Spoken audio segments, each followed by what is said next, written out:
Ajaib Kau Tuhan, kekal untuk selama-lamanya, yang memulihkan kami semua. Kau Bapa yang baik, yang mengetahui hati kami, yang menyelidiki setiap batin kami. Kami bersyukur di pagi hari ini kalau kami ada bersama-sama beribadah di ruang Zoom ini. Kami percaya semuanya karena kemurahan dan kebaikan Tuhan. Terima kasih Tuhan. Terima kasih Engkau memberkati kami semua di pagi hari ini. Dan kami merindukan firman-Mu. Berfirmanlah di tengah-tengah kami. Di dalam nama-Mu kami berdoa dan bersyukur. Haleluya. Amin. Amin. Shalom Bapak Ibu yang dikasihi Tuhan. Selamat pagi bagi semua. Tidak mungkin saya lagi memperkenalkan diri. Kalau saya memperkenalkan diri nanti Bapak Ibu bosan. Apalagi Pak Hari. Bosan pasti kalau saya memperkenalkan. Mau di-mute nggak jadi. Dari kemarin saya. Baik Bapak Ibu yang dikasihi Tuhan. Saya memberikan tema adalah tetap teguh. Keteguhan itulah yang Tuhan mau dalam hidup kita ya Bapak Ibu. Apalagi dengan kondisi dan keadaan sekarang. Bisa-bisa membuat iman kita tergeser. Tapi saya mau ingatkan kita jangan sampai iman kita tergeser dari Tuhan Yesus Kristus. Karena saya percaya Bapak Ibu kondisi saat ini menakutkan bagi banyak orang. Tetapi bagi saya secara pribadi tidak pernah menakutkan. Karena Alkitab berkata orang yang berjalan dalam naungan yang maha tinggi. Dia tidak pernah ketakutan. Karena Tuhan yang menaunginya. Tuhan ada di sana. Jadi Bapak Ibu yang dikasihi Tuhan, mari kita sama-sama melihat Alkitab kita yang terdapat dalam Yohanes pasal 16 ayat yang pertama hingga ayatnya yang keempat. Akan melihat Bapak Ibu yang dikasihi Tuhan, saya akan membacakannya dengan judul perikopnya bertekun. Semuanya ini kukatakan kepadamu supaya kamu jangan kecewa dan menolak aku. Kamu akan dikucilkan, bahkan akan datang saatnya bahwa setiap orang yang membunuh kamu akan menyangka bahwa ia berbuat bakti bagi Allah. Mereka akan berbuat demikian karena mereka tidak mengenal baik Bapa maupun aku. Tetapi semuanya ini kukatakan kepadamu supaya apabila datang saatnya kamu ingat bahwa aku telah mengatakannya kepadamu. Bapak Ibu yang dikasihi Tuhan, firman Tuhan datang kepada kita pada pagi hari ini. Dan firman ini bukan hanya kepada kita terlebih dahulu. Tetapi firman ini disampaikan kepada para muridnya. Di mana ketika para muridnya Tuhan menceritakan bahwa dia akan pergi. Dan akan tiba saatnya di mana mereka akan dibenci oleh orang. Dikucilkan oleh orang. Nah perhatikan baik-baik. Supaya kita menjadi teguh dalam iman kita dan dalam pengiringan kita dengan Tuhan, maka Alkitab berkata, semua ini kukatakan kepadamu supaya kamu jangan menjadi kecewa. Amin. Nah, terkadang kehidupan iman kita kepada Tuhan, sadar tidak sadar, kita kecewa dengan Tuhan. Kenapa kita mengalami kecewa dengan Tuhan? Mungkin karena kita melalui pergumulan hidup. Ada banyak pergumulan hidup. Waduh Tuhan, saya rajin ibadah. Saya rajin bayar perpuluhan. Saya rajin memberi loh Tuhan. Saya rajin menolong anak yatim piatu. Saya rajin Tuhan beribadah. Setiap ibadah saya ikut. Tapi kenapa keadaan saya begini? Kenapa kondisi saya begini? Bukankah Tuhan berkata kepada kita, Allah turut bekerja dalam segala hal untuk mendatangkan kebaikan bagi kita. Jadi orang yang beriman itu Tuhan, jangan sampai kita kecewa dengan Tuhan. Karena Bapak orang beriman itu juga diuji oleh Tuhan. Dimurnikan oleh Tuhan. Abraham itu dimurnikan oleh Tuhan. Tapi yang menjadi kecewa pada saat itu adalah Sarah. Di mana dia kecewa dengan Tuhan karena umur mereka sudah lanjut, sudah tidak haid lagi, dan bahkan Abraham kita melihat sudah tua, tapi Sarah kecewa sehingga ia mencari cara dunia untuk dia mendapatkan anak. Apa akibatnya Bapak Ibu? Akibatnya adalah perpecahan kan di dalam rumah tangga. Perpecahan yang dialami. Jangan kecewa dalam hidup ini dan berkata, aku kecewa dengan Tuhan. Kok aku lihat hidup orang, kok bahagia, kok saya tidak bahagia. Semuanya Tuhan lakukan itu pasti ada mutiara di balik semuanya itu. Pasti ada berkat-berkat Tuhan yang Tuhan sediakan di sana. Kita tidak akan melihat tangan Tuhan bekerja ketika hati kita berontak terus-menerus. Kita tidak akan melihat tangan Tuhan menolong kita ketika kita bersungut-sungut terus-menerus. Jangan kita mengulangi dosa bangsa Israel. Yang kerjaannya hanya bersungut-sungut terus. Yang kerjaannya hanya sedikit menyalahkan Tuhan. Sedikit menyalahkan ini, menyalahkan Musa. Jangan. Mari kita menjadi orang yang teguh di dalam Tuhan. Tuhan sudah ingatkan kita supaya kita jangan kecewa. Ada juga kecewa karena cinta lah. Kayak lagu aja. Kecewa karena cinta. Lah siapa suruh? Kalau nggak berani bercinta, kalau nggak berani jatuh cinta, jangan. Supaya tidak kecewa. Kalau kita berani mencintai Tuhan hari demi hari, kalau kita berani memberikan hidup sepenuhnya kepada Tuhan, maka kekecewaan itu tidak akan menghampiri hidup kita. Karena kenapa? Kita memiliki ucapan syukur. Paulus bisa kecewa enggak ketika dia ada di dalam penjara?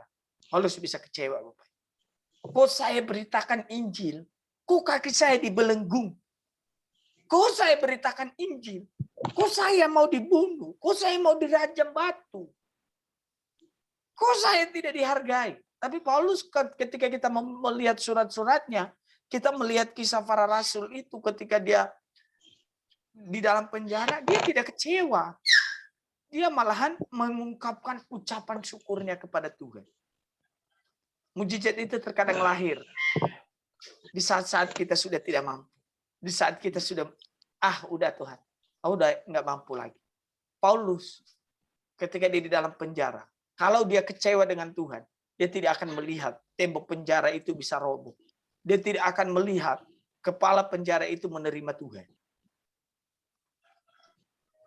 Jadi jangan sedih dengan pergumulan hidup yang Tuhan berikan. Terkadang Tuhan pakai untuk kemuliaan nama Tuhan. Apa yang kita pikirkan, tidak semuanya Tuhan nyatakan dalam hidup kita. Apa yang kita rencanakan, tidak. Karena Alkitab berkata, apa yang tak pernah dilihat oleh mata, apa yang tak pernah didengar oleh telinga, apa yang tidak pernah timbul di dalam hati, itulah yang disediakan Tuhan bagi kita. Hebat Bapak Ibu. Jadi jangan kecewa. Jangan kecewa kalau ketemu gembalanya agak sedikit sangar. Jangan kecewa. Itu biasa. Ya, gitu. Jangan juga kecewa kalau ada hamba Tuhan di sini ketemu jemaat yang memandang sebelah mata. Begini matanya kalau dipandang sebelah kan. Jadi dipandang sebelah. Ya kan? Jangan. Jangan seperti begitu. Ya, jangan sampai kita kecewa dengan hal itu yang begitu. Kalau kita tidak merasa tidak dihargai, udah biar saja. Karena penghargaan kita itu bukan ukurannya manusia. Penghargaan kita itu adalah dari Tuhan. Makanya Tuhan bilang, jangan kecewa. Lalu berkata, dan menolak aku. Wes, biasanya loh Bapak Ibu, kalau anak zaman sekarang, kalau ditolak cintanya bisa nggak makan 2 hari 2 malam. Yang menjadi teman guling. Udah menetes tuh air liur diguling. Udah menetes air mata. Saya ditolak. Apa kekurangan saya? Tuhan juga berkata kepada kita, jangan menolak aku. Jangan menolak otoritas Tuhan dalam hidup kita ini. Dengan kebanggaan dunia ini kita menolak kehendak Tuhan. Kita menolak kebaikan Tuhan. Kita menolak apa yang Tuhan sudah sediakan bagi kita. Makanya Alkitab berkata ya, coba kita melihat satu ayat. Di dalam Lukas 7 ayat 23 berkata begini. Dan berbahagialah orang yang tidak menjadi kecewa dan menolak aku. Upah kita ketika kita teguh di dalam Tuhan, kita berbahagia. Kenapa kita berbahagia? Karena Yesus hadir dalam diri kita. Kenapa kita berbahagia? Karena Yesus menyertai setiap langkah kita. Kalau rumah tangga kita tidak bahagia, berarti kita tidak melibatkan Yesus di dalamnya. Kalau iman kita goncang terus-menerus, berarti kita tidak melibatkan Tuhan di dalamnya. Kita beriman dengan logika kita beriman dengan apa yang kita pikirkan, sedangkan iman itu mengajarkan kepada kita dari yang tidak kita percayai menjadi kita percayai. Itulah iman Abraham.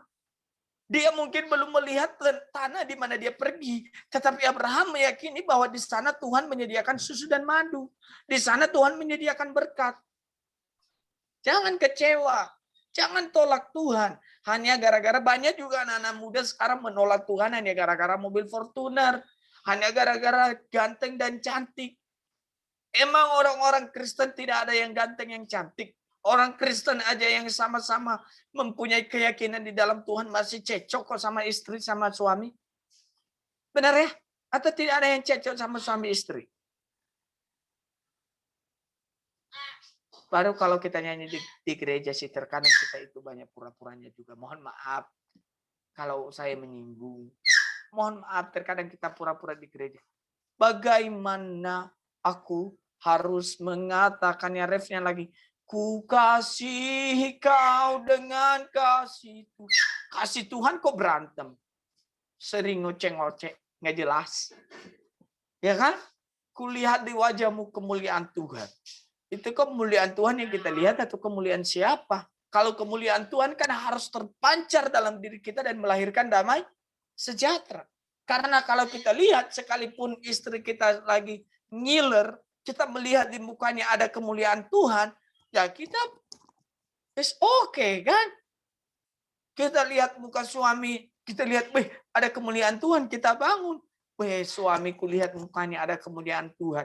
Jangan sampai kita bangun, Tuhan dia udah bangun Tuhan. Menyesal saya dia sudah bangun Tuhan. Lebih baik saya duluan pergi ke kantor. Kenapa? Kalau dia udah bangun, ngoceh terus dari hari ke hari. Gak tahu apa yang diomongin. Kayak, ya. Jadi jangan menolak Tuhan. Ya. Jangan sampai kita menolak Tuhan. Karena derita yang kita alami di bumi ini, Bapak Ibu, itu hanya sementara. Benar. Derita yang kita alami di bumi ini hanya sementara. Dan semua orang mengalami hal itu. Siapa yang mengatakan dari lahir sampai sekarang tidak pernah sakit? Nggak ada kan? Siapa yang mengatakan dari lahir langsung menjadi orang yang sukses? Tidak ada. Cuman hanya orang-orang yang bergantung sama orang tuanya yang tidak pernah merasakan. Itu bukan kehebatan dia. Itu karena ada papa dan mamanya dari belakang. Coba kalau tidak ada papa dan mamanya. Dia mampu bersaing enggak? Siapa yang berani berkata, saya sejak lahir tidak pernah dibesarkan orang tua. Saya tidak pernah makan bubur. Orang anak kecil dikasih bubur kok. Orang dia belum punya gigi gimana? Jangan menjadi kita sombong dalam hidup ini dan menolak Tuhan. Siapa yang langsung berkata langsung saya besar, saya bisa langsung senyum, saya bisa langsung ngomong. Nggak ada. Semuanya Tuhan desain kehidupan kita ini supaya kita bisa melihat karyanya yang dahsyat dan ajaib. Jadi marilah kita menjadi orang-orang yang beriman kepada Tuhan teguh hari demi hari. Ya, jangan sampai kecewa ya Bapak Ibu. Yang berikut Bapak Ibu, supaya kita menjadi teguh, kamu akan dikucilkan, bahkan akan datang saatnya bahwa setiap orang yang membunuh kamu akan menyangka bahwa ia berbuat bakti kepada Allah. Ini ayat yang sangat terpopuler. Banyak orang mau membela Allah. Allah kita tidak perlu dibela. Yesus kita bukan tipe yang mau dibela. Ya, amin ya Bapak Ibu ya. Yesus kita itu pembela kita. Ngapain Tuhan kita bela? Coba kita pakai logika. Tuhan kok kita bela ya? Harusnya yang bela kita itu Tuhan. Bukan kita membela Tuhan. Nah ini kita sebagai orang Kristen, udahlah jangan terlalu terlena. Kita mau bela Yesus, ayo kita mau adakan forum pembelaan Yesus. Aneh kalau kita mau adakan forum pembelaan Yesus. Gak perlu Yesus butuhkan pembelaan dari kita. Yang Tuhan perlukan dalam hidup kita, kita perlu mengakui keajaiban-keajaibannya. Kita perlu mengakui dia bahwa dia adalah raja di atas segala raja. Orang menghina Yesus biar saja. Biar urusannya dengan Tuhan. Kalau Tuhan sudah sentil begini juga udah mati kok. Iya kan? Tuhan bisa pakai cara apa saja untuk menyatakan kemuliaannya.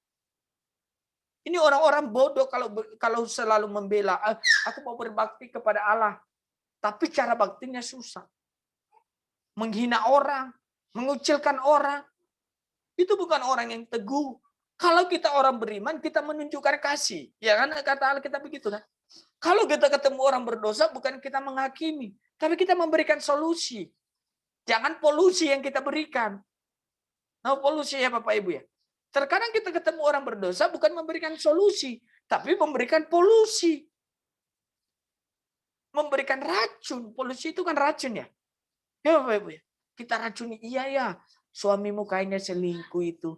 Makanya dia telepon sana sini. Suamimu kayaknya lagi. Itu biasanya, mohon maaf, biasanya kalau perkumpulan ibu-ibu sudah mulai menceritakan kehebatan suami. Ya loh, kayaknya akhir-akhir ini suamiku kayaknya teleponan terus. Tanya dulu dong sama suaminya. Ya kan? Suaminya telepon, siapa tahu ada kebutuhan di kantor. Kalau Pak Jakaria sering telepon, siapa tahu pasien yang telepon. Ya kan? Jangan nih. Akan tiba saatnya banyak orang mengucilkan kita. Dan itu udah bukan hanya di zaman kita. Itu sudah dari zaman para rasul. Jadi nggak usah kecewa. Itu sudah dari zaman para nabi. Jangankan orang yang tidak beriman. Sama orang beriman saja mengucilkan mereka. Ya, Musa itu kan dikucilkan oleh bangsanya sendiri. Jadi ayo Bapak Ibu yang dikasihi Tuhan. Jangan sampai kita berbakti kepada Allah tetapi salah. Ya. Jangan ikutin orang-orang lah. Ya kan? Yang paling sadis dalam kekristenan adalah ketika kita sudah berbicara doktrin. Semua gereja berkata saya yang paling benar. Doktrin saya yang paling kuat. Doktrin saya yang paling benar. Loh. Capnya apa sih ketika kita berkata saya yang paling benar? Apa Tuhan sendiri yang ngomong kepada kita kamu yang paling benar? Bukankah Alkitab berkata kepada kita? Kita adalah tubuh Kristus yang saling melengkapi satu dengan yang lain. Amin. Oh, dia tidak berteriak kalau menyembah, berarti dia bukan orang Kristen. Salah juga kita, kaprah juga kita. Iya kan? Siapa tahu dia orang bisu, dia nggak bisa menyembah. Orang bisu gimana? Coba bayangkan. Lalu pendetanya paksa. Kalau dia bisa ngomongin, oke. Kalau dia bisu gimana? Oh, pasti jawabannya, Pak, itu beda kasus, Pak. Iya, cuman masalahnya begini, jangan sampai gereja itu pecah dan saling menyalahkan. Yang menjadi garis akhir kita, hakim kita ini. Adakah jaminan bagi pendeta masuk surga? Tidak ada. Kalau dia tidak serupa dengan Kristus. Jadi jangan bangga-bangga lah kita ya. Jangan sampai kita katanya berbakti kepada Allah. Berbaktinya salah. Jangan sampai kita membela Tuhan. Itu maksud saya. Teguhlah di dalam iman kita kepada Yesus Kristus. Yang mengajarkan kepada kita. Supaya kita mengasihi orang-orang yang membenci kita. Supaya kita menyayangi musuh kita. Nabi mana yang berkata, sayangi musuhmu ya. Kalau kamu ditampar pipi kanan, berikan pipi kiri. Mungkin jangankan begitu. Tapi orang Kristen sekarang, kita nggak ditampar secara fisik. Nggak seperti itu menafsirkan ayat itu. Mungkin kita nggak ditampar secara fisik. Maksudnya begini. Ketika kita dihakimi orang, disakiti orang, nggak usah lakukan pembalasan. Karena pembalasan itu bukan hak Bapak, Ibu, Saudara, dan saya. Pembalasan itu adalah haknya Tuhan. Yang kita lakukan adalah berdoa dan berserah kepada Tuhan. Itu yang benar. Iya. Jangan sampai hatiku sudah bertobat, Pak. Tapi mulutku belum bertobat. Tanganku belum bertobat. Sama saja. Sama saja itu. Iya, karena dari hati timbul segala kejahatan. Iya kan? Nah, kita lanjut Bapak Ibu. Santai ya. Santai aja. Santai. Tenang. Relax. Orang mendengarkan firman Tuhan itu harus relax. Karena firman Tuhan itu pedang bermata dua. Menusuk hati saya dan menusuk kita semua. Kalau pendetanya tidak tertusuk, berarti dia harus perlu mandau untuk ditusuk. Tidak, maksud saya begini. Pendeta itu juga harus tertusuk gitu. Jangan sampai pintar ngomong, mempraktekannya susah. Jadi ada cerita ini. Saya ada seorang hamba Tuhan. Hamba Tuhan ini dia suka memberikan adalah anak Tuhan lah ya, jangan sebut hamba Tuhan. Mohon maaf kalau sebut hamba Tuhan tadi. Karena hamba Tuhan biasanya kan langsung dicap pendeta, padahal hamba Tuhan itu semua orang percaya. Jangan salah digunakan itu kata. Ya kan? Soalnya saya juga belajar teologi dari S1 sampai S2, jadi saya meneliti satu kata-kata. Nah, hamba Tuhan ini suka anak Tuhan ini suka memberikan uang. Returnir gitu, ada yang minjam uangnya. Ketika minjam uangnya hari Minggu dia dapat jadwal pelayanan. Ketika dia dapat jadwal pelayanan, dia suruh anaknya, "Nak, udah jatuh tempo tagihan kita ke orang ini." Anaknya datang ke sana. Papanya lagi khotbah di mimbar, anaknya masuk gereja teriak dari belakang, "Pak, orang yang saya tagih tadi tidak mampu bayar," katanya. Mampus tuh. Gimana perasaannya? Orang lagi khotbah, lagi sampaikan firman, anaknya teriak. Orang yang kita tagih tadi belum mampu bayar. Gimana, Cok? Jemaat bingung. Ini pendeta kita ini khotbah dia ini atau lagi ngapain? Ya kan? Maksud saya mari kita memposisikan diri kita sebagai anak Tuhan. Di mana posisi kita sebagai anak Tuhan? Itulah keteguhan hati Bapak Ibu. Ya. Jadi jangan kau nodai cinta Tuhan kepada kita dengan dunia ini. Karena cinta Tuhan itu tidak pernah bisa dinodai oleh dunia ini. Yang menodai adalah Bapak Ibu Saudara dan saya. Dan yang membuat bersandiwara kasih Tuhan itu di dunia ini Bapak Ibu Saudara dan saya. Ya kan? Ada juga mohon maaf kalau kita tersinggung ya. Kalau ada juga orang yang bersaksi supaya dia dipuji. Ada orang-orang seperti itu. Ada. Jangan salah. Saya ditolong Tuhan dan segala macam. Dibumbu-bumbu itu. Seharusnya tidak ada masako ditambah masako. Seharusnya tidak ada ajinomoto ditambah ajinomoto. Supaya Pak luar biasa kesaksiannya. Jangan sampai kita ditolak oleh kerajaan sorga. Ya, mohon maaf ini. Seakan-akan kita berbakti kepada Allah, tetapi kita menjadi musuhnya. Yang ketiga, mereka berbuat demikian karena mereka tidak mengenal baik Bapa maupun aku. Tugas kita supaya kita teguh harus kenal Yesus dengan benar. Ini yang benar. Yesus yang benar itu tidak mengajarkan kepada kita supaya kita, kalau kamu ikut saya, kamu akan dilimpahin berkat Tuhan. Dari kamu yang tidak punya mobil menjadi punya mobil kalau ikut saya. Nggak ada tuh dalam Alkitab. Memang ada. Kamu akan hidup berkelimpahan. Tapi di sisi lain Tuhan juga bilang, buat apa kamu memiliki seisi dunia ini tetapi kamu kehilangan nyawamu. Tuhan tidak membuat hidup kita menderita. Tetapi Tuhan mau melihat kesanggupan kita. Jangan sampai kita punya mobil, kita nabrak orang, mati orang, kita sombong.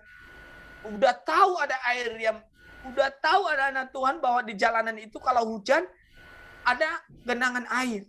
Tapi bawa mobil. Dia nggak memikirkan orang-orang yang ada di sebelahnya yang bawa motor. Bagaimana perasaan orang yang bawa motor ketika mobil itu kencang di air? Gimana kira-kira perasaannya kalau kita? Emosi nggak? Kita mau ke kantor tiba-tiba disembrul pakai air. Dari ujung kepala sampai kaki. Ada nggak orang Kristen seperti itu? Ada. Lalu dia bilang dalam hati, mohon maaf ya, aku buru-buru. Coba kita, jangan dulu kita berbicara tentang iman. Tetapi kita berbicara tentang sosial. Kita berbicara tentang kemanusiaan. Tapi orang yang mengenal Tuhan, pasti dia akan menghargai sesamanya. Karena kita kan sama-sama ya Bapak Ibu, dibentuk dalam bentuk yang sama. Meskipun kita lahir dari rahim yang berbeda. Ya toh? Jadi kita harus beriman itu kepada Tuhan, beriman yang benar. Dan harus mengenal Tuhan dengan benar. Ya, jadi mari Bapak Ibu, kenalilah Tuhan dengan benar, kenali suamimu dengan benar, kenali juga istrimu dengan benar. Karena banyak orang yang menikah, tapi tidak mengenal satu dengan yang lain. Gimana mau kenal satu dengan yang lain? Pulang kerja main HP. Lebih berharga game dibanding istri sekarang, kata-katanya. Ya kan? Tapi yang kayak Ibu Pungki sama Ibu Lydia, Udah enggak zamannya suami main game lagi kan Bu ya. Yang muda-muda ini loh kayak kami ini. Kalau suami main game bahaya. Ya kan? Udah lihat cucu, iya benar kan nggak mungkin. Sorry mohon maaf kalau saya agak sedikit lancang sebagai anak muda. Soalnya saya nggak suka game soalnya. Jadi sehebat apapun orang menggembor-gemborkan game, saya tidak suka game. Saya lebih baik suka duduk santai membaca buku. Ini lihat ada banyak buku-buku di meja saya. Daripada saya ngegosip, lebih baik saya baca buku. Saya mendapatkan kosa-kosa kata yang baru. Jadi ketika saya khotbah di depan Pak Hari, saya tidak malu-maluin. Ya. Oh iya Bapak Ibu, mohon maaf nih. Banyak orang yang berkhotbah hanya karena punya uang. Ada yang seperti itu. Dia bisa berkhotbah diundang kemana-mana bukan karena wibawa ilahinya, tetapi karena wibawa uangnya. Supaya dia bawa uangnya ke gereja. Mohon maaf. Maafkan saya kalau memang saya lancang ngomong ya. Maafkan saya. Terkadang hamba Tuhan itu bukan membawa wibawa ilahi, tetapi terkadang membawa keuangan atau membawa karena dia udah mulai tenar dan segala macam. Saya juga hamba Tuhan kok. Jadi ini menjadi teguran bagi saya. Siapa tahu suatu saat Tuhan memberkati saya lebih, jangan sampai saya sombong juga. Ya kan? Jadi mari kita menjadi orang yang kuat di dalam Tuhan. Yang terakhir Bapak Ibu yang dikasih Tuhan. Semuanya ini diberitakan Tuhan untuk kita supaya kita tidak kecewa. Dan Tuhan sudah ingatkan kita semua. Bapak Ibu yang dikasihi Tuhan, marilah kita teguh di dalam iman dan jangan kecewa. Anda boleh kecewa melihat muka saya, tapi jangan kecewa dengan firman Tuhan. Mungkin bagi saudara menyakitkan ketika saya ngomong, tapi itu juga bagi saya. Ya. Janganlah lihat umurku yang muda ini. Tapi mari kita beriman bersama-sama kepada Tuhan. Karena Alkitab berkata, janganlah seorang pun menganggap engkau rendah karena engkau muda. Tetapi jadilah teladan dalam perkataanmu, dalam tingkah lakumu, dalam kesucianmu, dalam kesetiaanmu. Itulah yang dituntut Tuhan dalam hidup kita semua. Bapak Ibu yang dikasihi, biarlah firman yang singkat ini dengan penuh candaan menjadi berkat bagi kita semua. Yang sakit disembuhkan, yang lemah dikuatkan di dalam Tuhan. Kalau memang tidak terjadi kesembuhan, berarti Tuhan memakai hal itu untuk menyatakan kemuliaan. Karena di sana ada mutiara yang Tuhan berikan. Mutiara yang baik tidak pernah dilahirkan dari proses yang tidak baik. Semua dilahirkan dari air mata. Ya kan Bapak Ibu ya?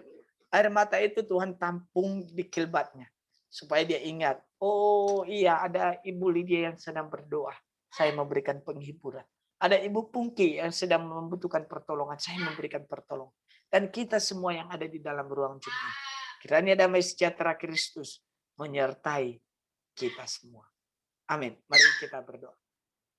Hormat dan pujian kami kembalikan kepada Tuhan. Biarlah Tuhan yang menolong kami dan memampukan kami melewati hari ini. Kami serahkan hidup kami sepenuhnya di dalam nama Tuhan Yesus Kristus. Haleluya. Amin. Bapak Ibu, kalau saya keluar nanti biar Pak Martin yang menutup kita dalam doa berkat ya. Karena saya harus antar istri ke sekolah. Kalau di sini udah jam 7. Di sana masih jam... Iya, ya. di sini Saya izin ya. sama dengan di sini ya. Silakan Pak, terima kasih ya. Pak Hari, saya izin duluan. Pak Martin, Terima saya kasih. izin duluan ya. Terima kasih Pak Yanto. Sampai ketemu nanti malam. Sampai ketemu nanti malam. Kalau bosan lihat muka saya ya. Salah, nggak pernah bosan. Oke, shalom ya. Saya Shalom. Salam buat istrinya. Emang. Baik, kita akan masuk di doa syafaat. Saya minta kesediaan Pak Martin, doa syafaat sekaligus doa berkat. Dengar kayaknya dengar, mantap. Enggak, mungkin ini loh mic saya kayaknya error gitu. Enggak kok. Enggak. Bapak kalau make error nggak masalah, asal jangan kita yang error. Bapak ini. Kalau make itu biasa gangguan tuh.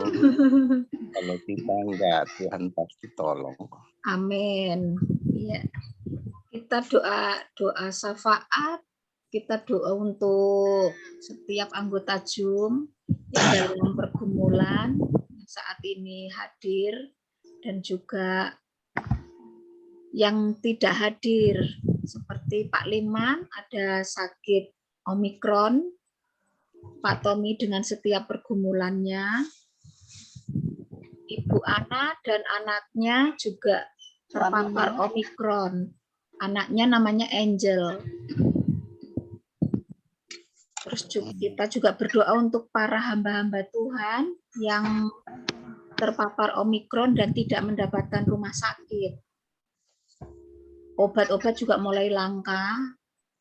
Itu perlu kita doakan.